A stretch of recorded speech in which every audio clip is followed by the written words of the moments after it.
Set.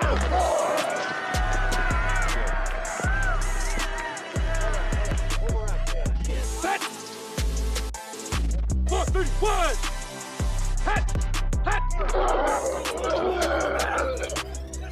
Hey, what's up, everybody? Welcome to the Sunday Morning Quarterback. Today, we are four pastors who love ministry, leadership, and sports. Today is a somber day in the Frajowski household.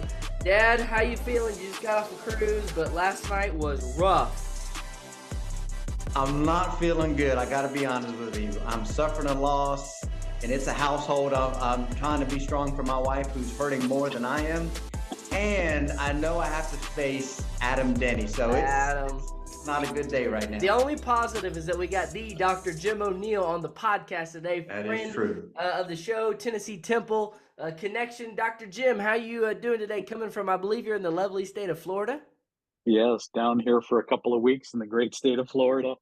And I've enjoyed the show. So to be hanging out with you guys, not only because we enjoy football together, but the great friendships we had over the years. This is a treat, boys. And what perfect timing, because Jim's team is the only team that's still in the playoffs, the Eagles, which we'll talk about. But before I continue, Adam, how are you feeling today, sir? I'm so glad you asked. I'm doing great. I am having a marvelous Monday morning and excited to be here, man. Man, Adam looks like it's Christmas. Well, you know, we were going to give Adam the floor and just let him get all of his bloviating nonsense out of the way, but he insisted that we speak first. So, gentlemen, we will talk about all the playoff games, but first, Dad, let's give some truth serum to any Cowboy fans out there and people that say we can't be unbiased. What did you make of that just debacle yesterday that took place? Well, let me just say this. I don't think it was a debacle.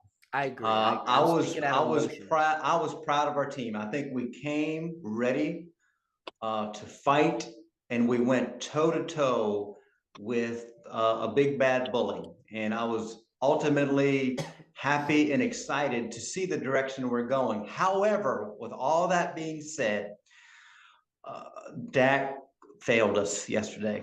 I lay that loss at his feet. I think coaching was well. We had a couple little thoughts, you know, that could have went other ways on coaching decisions, but I think the team was ready. He had them prepared. I think our defense played fantastic. I think our offensive line played pretty decent against that vaunted defense. What we needed was our quarterback to stand up and step up and to lead us. And unfortunately, he was the weak link. And so I think there's some things that we need to address, and maybe we'll talk about them further in this episode or maybe on down the line. But yeah, he failed us. I'm disappointed in Dak. He did, and there's no other way you can slice it. And I think we need to start having a conversation of, if you don't have a quarterback in the top 1, 2, 3, or 4, pretty much we're all in the same boat. We're kind of stuck in that quarterback purgatory, because once you get to this level, you either got to have an amazing defense, kind of like San Francisco does, or you got to have a top 4 guy. So, you know, we've defended Dak. I think the thing with Dak is he gives you glimpses. He gives you glimpses of elite. He looked elite against Tampa. But for whatever reason, he just can't. In year 7, he just can't put consistent games in front of each other. And so Cowboy Nation today is really questioning. And you know, I mean, what do you do? Trade him, get a rookie, you know, hope to get a Brock Purdy. And I mean, there's no easy answer. I mean, yes, we could have had more weapons. Yes, would I prefer Kellen Moore to move on and give him a new voice? Yeah, I think McCarthy's earned his job back. The defense played amazing. Adam was foaming at the mouth at how fast our defensive line looked. And so there's a lot of promise, but I think it's the years. We're starting to get into that Israel 40 years in the wilderness. We're at, I think, year 30 now, and it's starting to get a little dry. So while we had a great season and a fun season, we just want to get over the hump. So we're not going to come out here and say any nonsense. Adam, we're going to take it on the chin. So with that said, Adam A. Smith, go ahead, sir. The floor is yours. Well, thank you. And I am glad to hear reality setting in both of your minds a little bit. I do want to say this, though, as much fun as we have with this, and it brings me so much joy in the depth of my being to be talking about the Cowboys. You know, I do want to just say that it is fun to watch. It's fun to joke with you guys. I am sorry in some ways that your team lost just because I like you two so much. And I've got so many Cowboy fans. And so my condolences in that way. Now to the good part. So when the two of you asked me about 7 or 8 months ago, hey, why don't we do a podcast that kind of hits two areas at the same time? Because people love sports podcasts. And of course, there is a large movement of Christians and Christian leaders podcasts. You know, I was already intrigued. But if I had to nail down the main reason why I agreed, all of us are pastors, we're very busy, we have children, all these kinds of things. Here is what really stood out to me. Is for today. This is why I signed up for the Sunday morning quarterback for today. Listen, today makes 28 years since the Cowgirls have been not won a Super Bowl, not been to the Super Bowl. They haven't even been to the conference championship in 28 years. Okay. So I feel your pain. I feel your pain. But to follow up with what you guys said, these are self-inflicted pains you're feeling. Guess what? The New York Giants fan base, they're not down and out all over the media. The Bills are not down and out all over the media. This is self-inflicted by Cowboy Nation. By Cowboy Nation, because you all set the bar so high every August, and you say, well, we might go to the Super Bowl. This is the year. This is the year. Here we sit today. So down to the game now, I think you guys are spot on. And it's sad because Dak, he's a nice guy. But guess what? You're not getting paid whatever he is, $50 million a year to be a nice guy. You're supposed to be a nice guy. He is choked. And I think in many ways, guys, I don't know if you've thought about this already, the verdict is out on Dak Prescott. He cannot carry a team. And you mentioned that they need a great defense. Hey, yesterday, their defense was lights out. I mean, it was. I've seen worse quarterbacks win Super Bowls. I think of Peyton Manning beating my team. He was a shell of who he was his whole career. You know, Joe Flacco, these guys, they've won Super Bowls. So it's not that Dak has to be perfect. He just can't do what he always does. And that's choke when the brights are lightest. And so, you know, I sadly in some ways say, you know, you guys are going into the offseason in the same exact situation as my team is. Do we have the coach and do we have a franchise quarterback? And I don't know, what do you think right now today? Do you think you guys have who you need to win a Super Bowl one day? In this combination, no, I don't. I think Dak can, but I think then we need to take up the slack with a better coach that can understand his strengths a little bit better.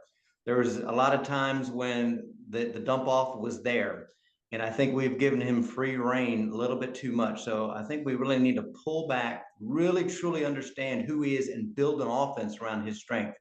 And I don't know if that's Mike McCarthy or not, or Kellen Moore. Or Kellen Moore. So Yeah. and it could be Mike McCarthy, but he needs another voice.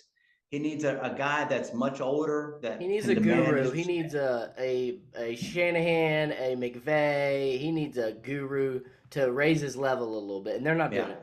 Yeah. So So I've got a problem with Kellen Moore. You know, I've never been a big fan of the head coach from the time he was hired, but boy, last night just made me think there's something wrong here. If Tony Pollard goes out, granted, San Francisco has a great defense, but still, to have that poor of a showing with the weapons they have, that's inexcusable. Yeah, Mhm. and it looked And then totally different. that than the last game. play, it's like they took, I think, like 2 timeouts with the TV timeout. It's like, what in the world were you even doing?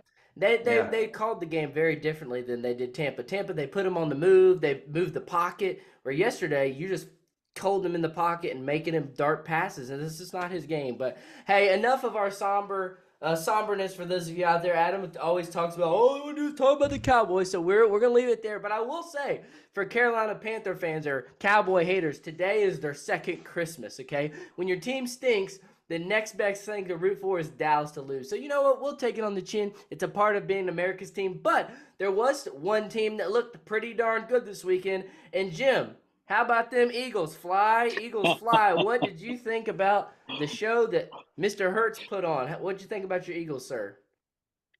You know, I often, when I watch the Eagles, there seems to me to be a corollary between Hertz's capacity to control the field and the strength of the defense of the Eagles. Something happens. He gives because he creates more time for the offense on the field. The defense constantly comes in fresh. So they have these fresh legs. And I when you watch the two of them, I was literally going into the game thinking the Giants have arrived. The way they played the previous week, I am thinking, oh, that defense is going to dominate. And it was just fascinating to watch. So from beginning to end, all three skilled players performed well offensively with Hurts, and then watching the defense control the Giants offense, just kept them in a pocket and smothered them. It was a coach's clinic. Oh, it And was. while I was really happy for the Giants overall, by the fourth quarter, I'm starting to feel bad for them. Yeah, and Philly's one of those teams, they come out swinging. If you don't get control of them quick, the game's over. And they've done that several times this season. I think you're right, Doc. So I think you're right. If I could just one other thing is this was so timely for Hurts to come in and say, I got it. Because everybody's still wondering which Hurts is going to show up, right? Yep. And when he showed up the way he did, oh my. We're going to find out, and we'll talk about this in a minute, but we're going to find out when he goes against San Francisco because, that's a different level. Fly, Eagles fly. I just had to show it for everybody out there, all our Eagle fans. Yes, give them their props today. Hey, we'll get to round 2 matchups, but there's one game, okay? We know Kansas City won, and Mahomes got hurt, and Trevor Lawrence finally really punched through and made a name for himself in the playoffs. But we got to talk about the Buffalo Bills. Man, I think the even as great as the Eagles look, the performance of the weekend was Joe Burrow. I heard somebody say today, I think Dan Orlovsky said that he believes he's the best quarterback in the NFL. While Mahomes might be the most talented, Joe Shiesty, they call him. And for the longest time, Adam has been saying it's going to be Buffalo in the Super Bowl. This is their year. This is their year. And Dad, I gotta give it to you. You've been riding the Bengals bandwagon, so props to you there. But man, Joe Burrow was just dicing it up. And I don't know how today anybody can say that Josh Allen is better than Joe Burrow. Dad, I'll let you lead on this one. What did you think about Joe Shiesty yesterday? Well, I'm going to start off with Buffalo because from the very beginning, people thought that they were going to the Super Bowl, going to win. After that game they had with Kansas City a year ago. And unfortunately for Buffalo, I think they took a step back. Now, they did have some injuries and some big injuries, but I think they've hit their ceiling. And there are some people going to start asking questions about their coach, because their coach has not been able to deliver a run game. He's not been able to deliver that offensive line protection and open some holes. And so they've kind of gone stagnant, so much so that I think they've taken a step back. And so they've got to take a good look at themselves and really ask themselves, what's the identity of our team? Now with Cincinnati, I think you have something special going on there. And Mr. Joe Cool himself has done such a phenomenal job that nobody's talking about how good that coaching staff's doing. Because when they look at Cincinnati, they look at one guy, one culture-setting guy. And that's because that's what he's done. I mean, he went to a place no one wanted to go to and elevated that from the moment he got there. And so I see Brady and Montana coming together. They had a baby, and that's Joe Burrow. That's what I see. I mean, he is one cool customer. If you watch his throws, I was watching his throws. It's not laser focused. It's not flying through the snow. It's just right on point, always at the right timing and the right angles. And he's just a smart guy. I think that you seeing a guy that's a natural at being a quarterback, and you put in time and preparation and work ethic and swagger, they give him that extra confidence. I mean, he's something special, and we're going to enjoy watching him for years to come. Adam, you kind of told us it was coming. You had seen the warning signs. What was your overall final thought on Buffalo? Yeah, I think you're right. I think for whatever reason, despite the fact that they play in the kind of weather they do, they over the last few years, they're not like a ground and pound type of team. And you almost wonder why not. You need to be, because we were talking about this, last year with Josh Allen. Like, that's great that you're that big and you can run that well, but we don't know if you're going to have a long tenured career if you keep having to take those hits. You need, running backs on your squad that can run the ball and take those hits for you. And for whatever reason, it's kind of odd because, like, you look around the NFL and, running backs aren't that difficult to come by. And they've just not been able to do that. But I think what you guys said about, Joe Burrow might be the best quarterback in the NFL. And I agree with that take about Mahomes has the talent. But, last year we were saying, are we entering like the Brady and Manning era with Allen and Mahomes? I think Joe Burrow's saying, whoa, whoa, whoa, you might want to think about me as well. And I think, Joe, you're spot on too. Zach Taylor has proven himself to be an excellent coach. And that defense and really just special teams, it's all buttoned up, and they're a complete team. Yeah, and honestly, they're in a very similar spot the Cowboys are. I mean, if you look outside of Stephon Diggs, they really didn't have anybody else they could go to with the ball other than, they were throwing to Cole Beasley, who was, they cut him and brought him back. And so they've definitely got to look in the mirror. They didn't have Brian Daboll, who kind of reeled Josh Allen in. And so we'll see. As bad as Dallas feels today, Buffalo is in a similar state because they've got to retool around them because those teams are getting good quick. Fun little fact real quick.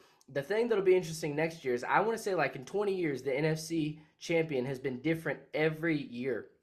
So being that the Eagles win this year, and how about NFC East went from least to East, and this year they're still holding out. But man, what a great year for the NFC East, finally coming back. So that'll be something interesting to watch. All right, fellas, let's do our preacher's picks. Let's get into the championship weekends. Let's put some, I didn't ask you all this, but I'm going to put you on the spot. Let's do some score predictions. Jim, I'm going to start with you. San Francisco vaunted defense versus the number one dog all year, the Niners. Jalen, not totally healthy, not sure. Who do you think's going to win, and what's your score prediction?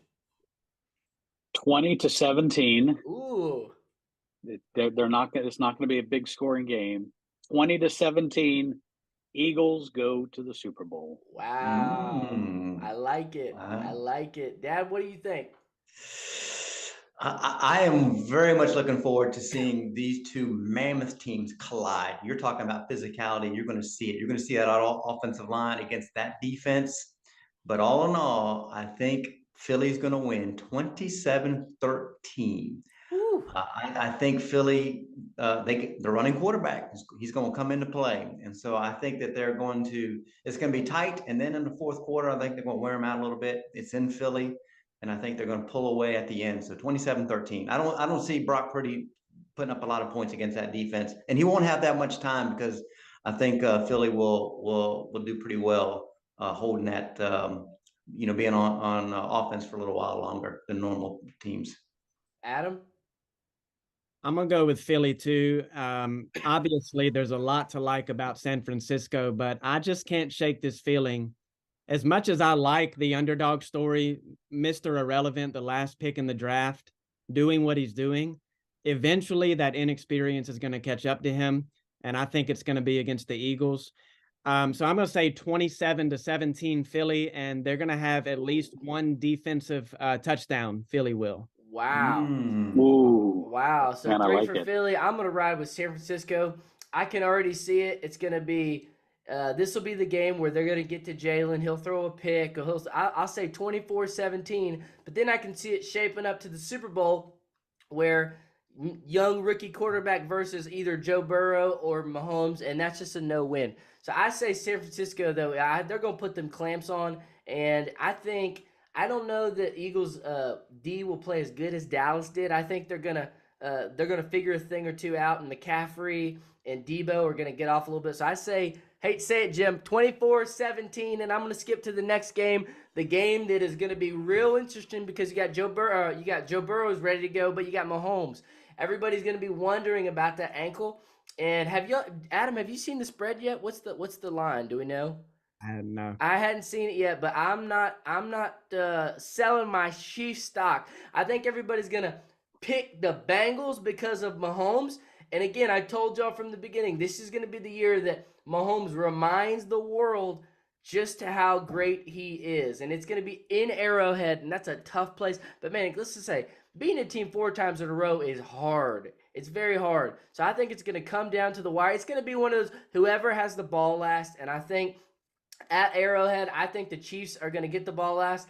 I'm going to say 34-31 Chiefs, Eagles at the Super Bowl. That's my pick. Dad, what you say? You riding the Bengals? You daggone right, I'm riding the Bengals. As a matter of fact, I don't think it's going to be as close as you think. I think it's going to be 31-20. I can see them scoring 2 touchdowns and 2 field goals. I think they'll have a problem in the red zone, especially without his wheels. And the Bengals are coming in. They're the one team and one team only, I really believe, that will not blink against Mahomes. Joe Burrows will look him in the eye and believe with his whole heart that I'm better and our team is better. I think that's the only team. And so they're going to come in there. They still got that chip on their shoulder. And I think they're going to start exactly what they did with Buffalo. Start hot and then ride it through, because Kansas City, 3 in a row, they lost last year, and Mahomes did not look good in the second half. And so those things play on you. He's human too. And so I think I'm going 31-20, and I think his legs are going to be a key factor in it. Wow. Adam, what you think? I don't disagree with you, men, in a general sense, but here's what's making my decision for me. Mahomes getting that ankle injury, to me, is going to be the difference in this game. We won't know it. It won't show up on the box score, but not that he's a running quarterback, but man, he extends a lot of plays that way and can pick you up a first down when you really get into a bind.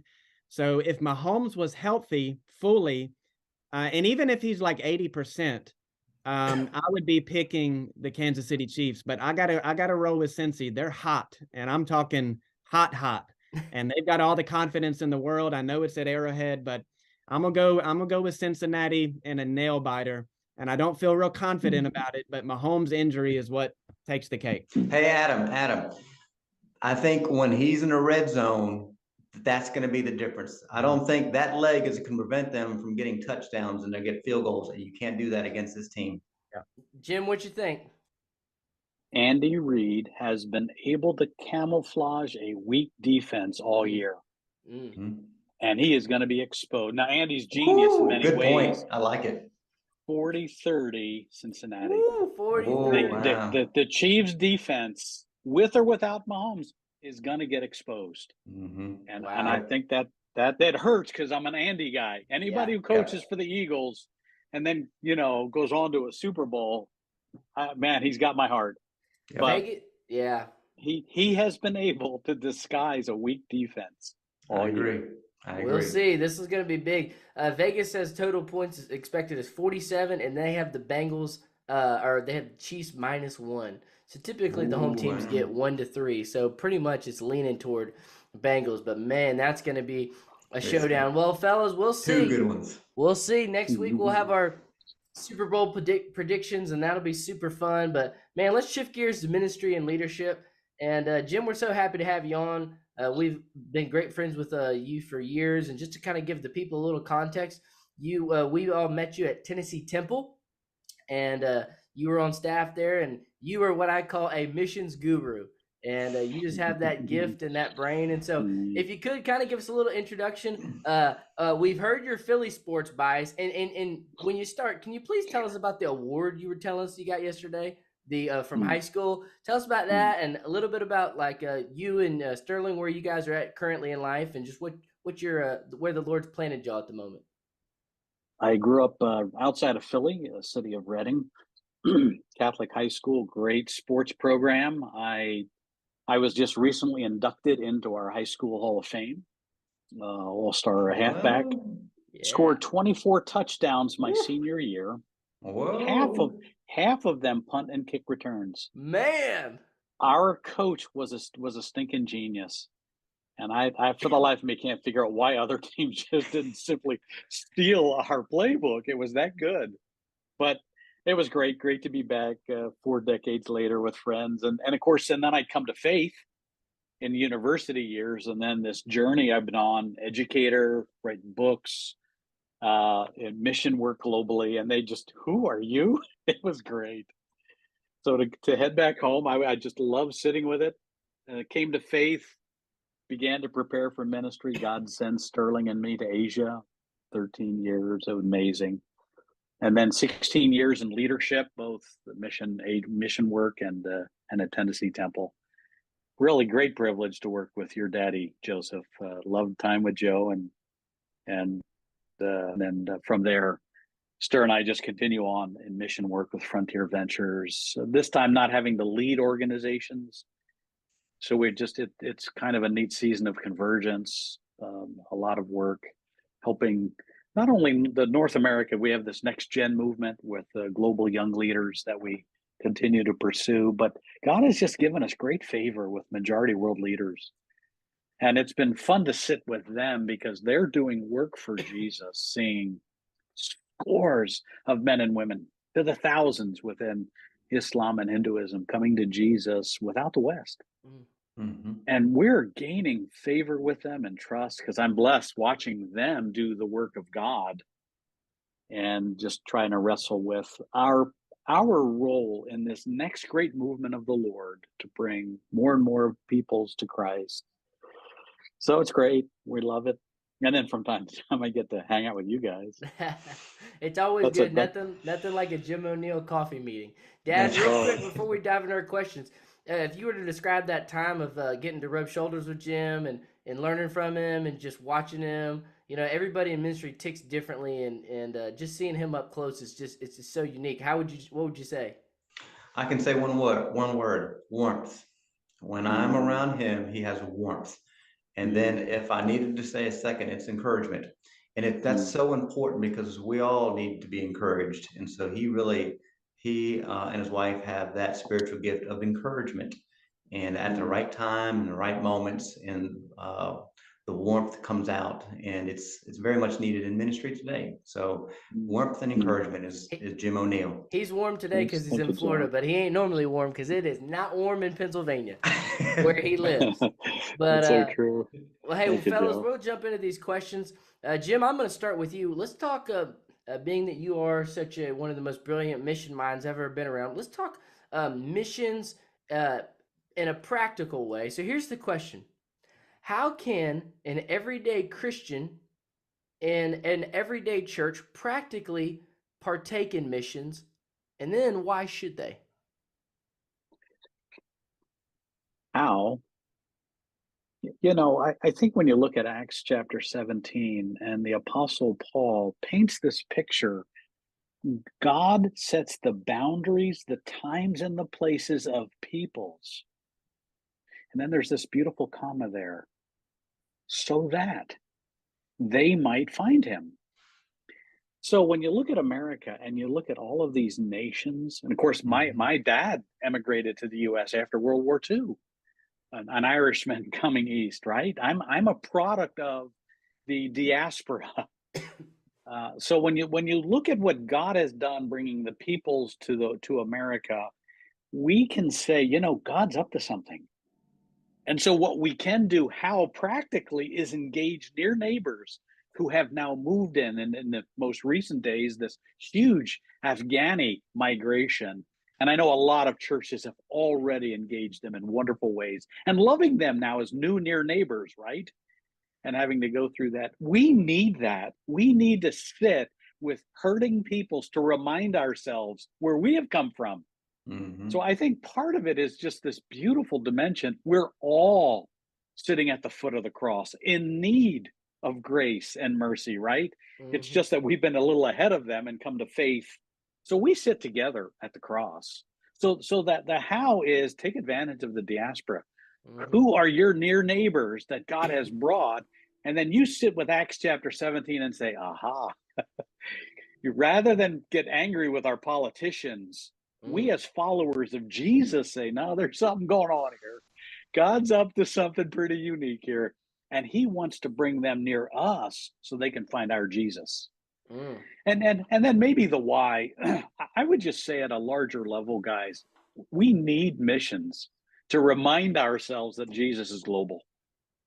Jesus is not a white middle class Baptist American. Mm-hmm. He is a Jesus for all peoples. And I think when we take a look at that, we're reminding ourselves when Jesus died for all peoples, all nations, as Jesus would say there, Matthew 28 at the end of verse 20, it's just a great reminder that he loves them just like he loves me. And so it's a great love movement. I liken it this way. In April, we have our next gen conference. Americans struggle with the word. American believers struggle with the word obedience. We hate to be told what to do. And so I'm heading back in this week and I'm asking this question. When God first began to communicate to humans, he's coming for us. He's coming after us and his great redemption plan, even though we revolted against him. What's the metaphor God would use to begin to introduce himself to us? And this gets to the why, Joseph. The word God would pull out is the word bless. I am going to bless all clans of the earth. And so it's this beautiful, warm word of invitation. While we rebelled, the Lord says, I'm coming for you. And it's not coming with a hammer. He is coming to bless all clans, right there, Genesis 12:3. So, it's just a beautiful invitation to us. I know we Americans struggle. That's why I'm kind of sneaking up on us. I'm kind of backdooring it. And out of when we see blessing, then we say, Lord, I want to obey you. Man, I want to love you, Lord. I want to press in. So it's a beautiful way to just give consideration that we need missions because it's a constant reminder from whence we have come. I love that answer. There's no way any of us could articulate that perspective. So that was great. Adam, how would you follow that in a local church setting? Where do we have a part? Yeah, and I agree with everything Dr. O'Neill said. And Doc, I've been preaching through Genesis. These guys like to joke, I've been in it for a year and I'm at chapter 26, but you're spot on. It's that repetition of the covenant. Abraham, I'm going to bless the entire world through you, which had to have sounded insane to him at the time and still in some ways does, that God would be able to and then do that as he has, but to bless the nations. But I really latched on to what you said about we as Americans need to be shown reality. And what I mean by that is, I've taken a few short-term trips here and there, and I was just having lunch with missionaries to Japan who are over here, getting a break. And I said, I'd love for our church to go over there sometime because, and this is the why, the things that I've seen when I've done any kind of international trips have never left me. It's almost like it is just ingrained in my heart, my mind. And in many ways, it directs so much of my own decision-making, even as an American pastor. So I think, short-term mission trips, there's a lot of back and forth about how helpful is that. I'm always going to be a proponent of it because, as I mentioned, whether you're in Haiti, Argentina, Japan, wherever it is, it just reminds you God is a God of and for the nations. And we need to have our perspective in a right place when it comes to that topic. Dad, before you jump in, I've been working with young adults at our church, and this past January, I took them down to Passion. And obviously, post-COVID, the church is continuing to evolve and look a little different. And I think with this Gen Z, and Jim, I'd love to hear your thoughts on this sometimes, but I think Gen Z will bring to the table a different perspective and approach to missions. For instance, one of the things that they chose to support and fund, and this is just a practical way of how a Christian could take part, is they talked about how we're 10 years away from the Bible being translated to every language. And they gave the little bit of in-depth of what all that entails. And you might just think, oh, put it in a translator. No, it doesn't work like that. It's a very dubious process and a very expensive process. And so at the conference, they raised $1 million. And I want to say like $1 million covers like a few chapters of the New Testament for a specific language. And so that was something that I never would have thought of. And that was something that the young adults, the Gen Z, really got behind, and they were very passionate about. And that's a different side of the mission coin, but it's all flowing in the same direction. And so that was something that was very neat and eye opening to me.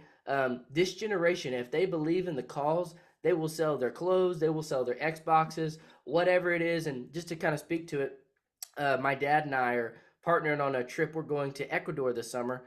His church has a Spanish connection, and I really didn't know what to think. We hadn't done global mission trip in 3 years because of the pandemic. Man, we had 25 people. They're like immediately, hey, I'm going. And we didn't plan on, I planned on taking 10, and we've taken 25. He's taken 10. And so that told me that post-COVID, the American church, the Western church is hungry for that encounter, hungry to push their faith, and then hungry to help the nation. So that was very encouraging. Dad, what's your perspective on all this?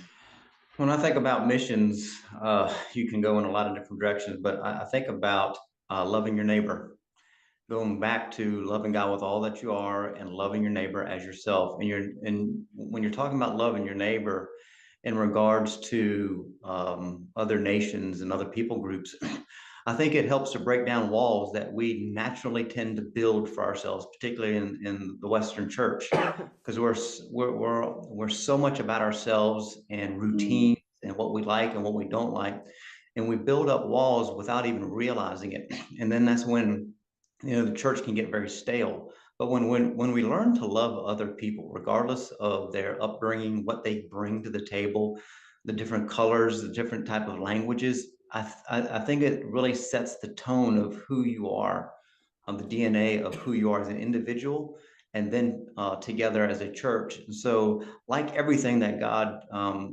commands us to do, it is for the work of the kingdom, but also for the work of the worker. And so like you said, Joseph, we're getting ready to go to Ecuador. And for us, it's not about going on a mission trip to go on a vacation, but we want to go and settle in there for the couple of years and get to know our brothers and sisters in a community and work with them and help them in all areas and really get to know them. And I think what that helps, at least for me, going as a young Christian and then as a young leader, is how it changes perspective. And I saw people that had nothing. I saw people that was worshiping on dirt floors and had a bamboo roof, loved God more than I did. And they had nothing. It was God or bust. And so it helped me to take a step back and really ask myself, okay, maybe I have more biblical knowledge than they do, per se, but what they knew, they grasped better than I did. And so it challenged me to deepen the things that I knew, because we went there to kind of help do some training. And I quickly realized, man, there's some things that I needed to learn. And I think they handle, my father-in-law says it all the time, they handle poverty better than we handle prosperity.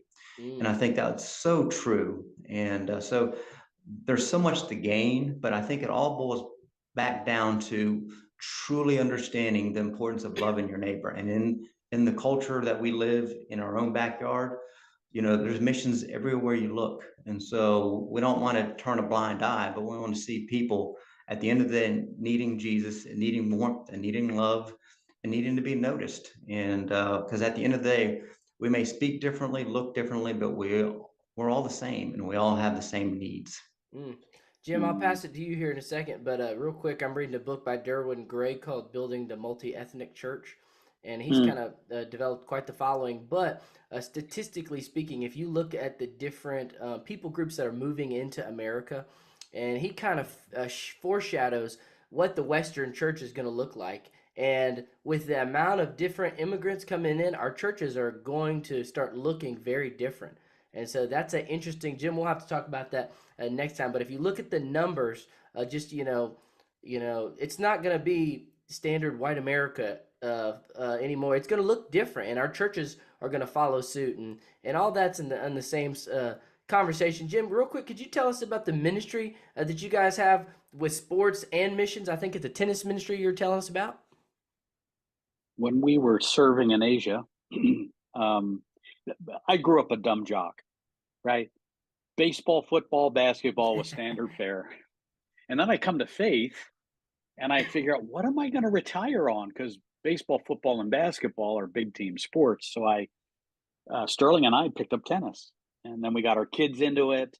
When we lived in Asia, I noticed everything was done for the professionals, but nothing was ever done for the kids. So we lived in this province, and I created a province-wide tennis program.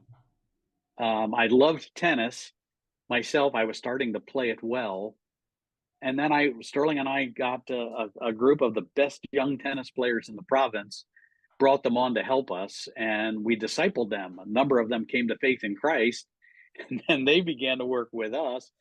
The tax commissioner was from our province during the years we were in Bohol, and Tommy Toledo, and he was also an avid tennis fan. The Pro Kenix president for the nation became a benefactor for us. And then I had this amazing gentleman from Cuba to Reading to Miami, Jose Amat, who created a couple of companies, medical facilities, and Jose would fund along with these. And I put this board together in this program, and it was incredible to watch a program for all of these kids. No one ever did anything for the kids in our province. It was a poor province. And we created this amazing sporting program, and I was around the province. I'd be this Pied Piper. All the kids would come out and hang out with me, and we'd show up with the gear and the programs, create a program for the kids that eventually got farmed into a major event in the capital city each year. And it was amazing what God used to give us favor with the community. It opened up amazing Bible studies that we began with the professionals, and then it was the seed out of which this movement began, in a church planting movement that Sterling and I and our colleagues were able to really facilitate. So one time when there was a lot of opposition to us, the religious people were really upset because we were gaining such favor. It was amazing to watch the mayor and the governor of our province write articles in newspapers about us in favor. And it was like, God, you are so kind. So those persons of peace, they begin to emerge. So sports is an international language. Soccer, it humbles us. When the World Cup's going on, how many hundreds of millions? I guess we're into the billions, aren't we? Watching that. So in terms of missions, sports is just a beautiful thing. And then, if truth be known, I love being out there with the kids too and hitting, and out of it has come faith, out of it has come movements.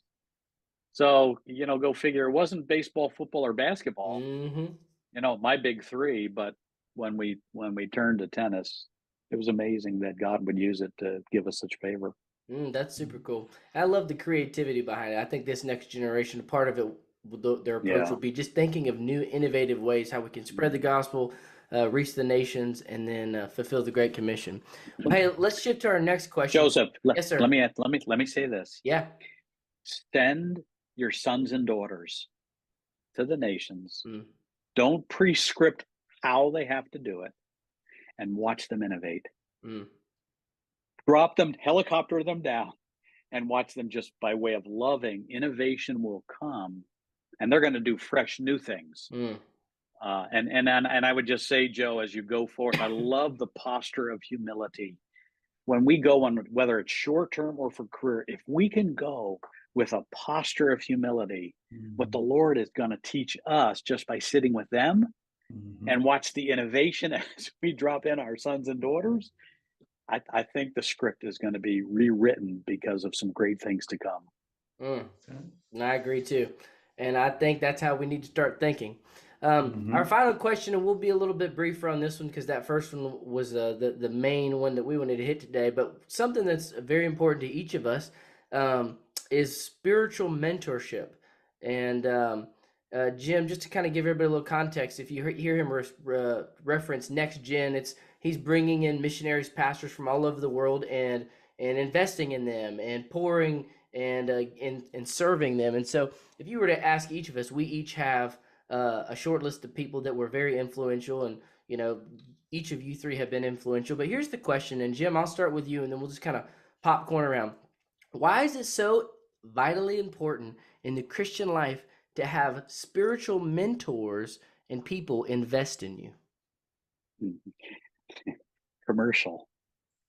Your dad has been an amazing mentor to so many men and women. I've been able to watch your daddy up close and personal. We've done a lot together, collaborating on some neat things. So, I just think your dad's Exhibit A.